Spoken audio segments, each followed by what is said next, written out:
Moscow Goa flight में नहीं मिला बम, ये जानकारी मिल रही है। बम की खबर झूठी निकली है।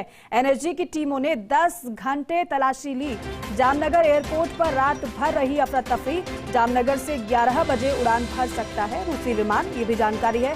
मॉस्को से गोवा आ रही फ्लाइट की इमरजेंसी लैंडिंग करवाई गई और ये सूचना दी गई थी, ये खबर मिली थी कि बम हो सकता है और उसके बाद इमरजेंसी लैंडिंग विमान की कराई गई। लेकिन अब ये खबर है कि जो बम की खबर थी वो अफवाह निकली है, वो झूठी निकली है, क्योंकि 10 घंटे की तलाशी के बाद भी कुछ बरामद नहीं हुआ है जो कि संदिग्ध लगे। 244 यात्रियों को लेकर आ रही फ्लाइट की जामनगर में इमरजेंसी लैंडिंग कराई गई। गोवा एयर ट्रैफिक कंट्रोल को मिली थी प्लेन में बम होने की खबर और बम होने की खबर मिलते ही इमरजेंसी लैंडिंग विमान की कराई गई। लेकिन अब ये जानकारी है बम की खबर झूठी निकली है, क्योंकि एनएसजी की टीमों ने 10 घंटे तलाशी ली, उसके बाद कुछ भी बरामद नहीं हुआ।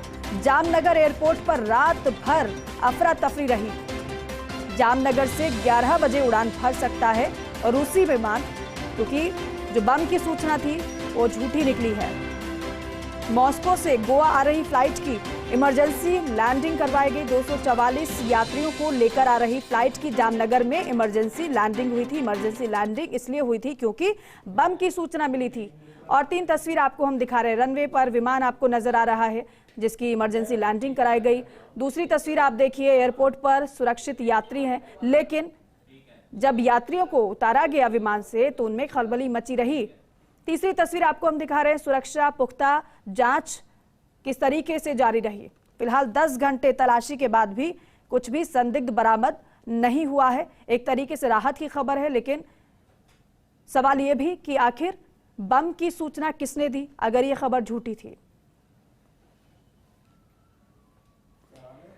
तो मॉस्को गोवा फ्लाइट में बम नहीं मिला है, यह जानकारी राहत भरी भी है, क्योंकि बम की सूचना मिलने के बाद अफरा तफरी मच गई थी। यात्रियों में रात भर डर का माहौल देखने को मिला था, हर कोई डरा हुआ था, क्योंकि बम की सूचना के बाद ही विमान की इमरजेंसी लैंडिंग कराई गई थी। एनएसजी की टीमों ने 10 घंटे तलाशी ली, जांच की और ये पता लगाने की कोशिश की कि बम की जो सूचना मिली है बम कहां है। लेकिन 10 घंटे की तलाशी के बाद कुछ भी संदिग्ध बरामद नहीं हुआ और इसलिए यह जानकारी है कि जामनगर से 11 बजे उड़ान भर सकता है रूसी विमान। दूसरी तस्वीर आप देखिए, डरे सहमे यात्री नजर आए एयरपोर्ट पर, सुरक्षित जिनको उतारा गया, लेकिन उनमें डर देखने को मिला क्योंकि बम की सूचना थी। तीसरी तस्वीर, एनएसजी की टीमें पहुंची, जांच पड़ताल की गई, कई घंटों तलाशी ली गई, लेकिन कुछ भी बरामद नहीं हुआ।